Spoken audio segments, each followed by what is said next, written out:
Zatvaru partija īsti nepārliecina ar savu kandidātu sarakstu, īsti nepārliecina ar savu programmu.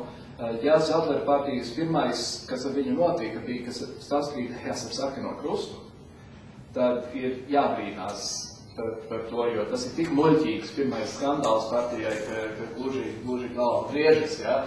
Zatvaru partija apgalvo, ka tur ir paši profesionālākie un gudrākie cilvēki. Viņi ir izvirzījuši par premjerministru kandidātu cilvēku, kuram ir diezgan daudz jautājumu par viņu izglītības pakāpi un izglītības līmeni. Programmā ir daži diezgan apšaubāmi jēdzieni, piemēram, no makroekonomiskā viedokļa būtu loģiski pacelt pazeminātās pievienotās vērtības nodokļu likmes.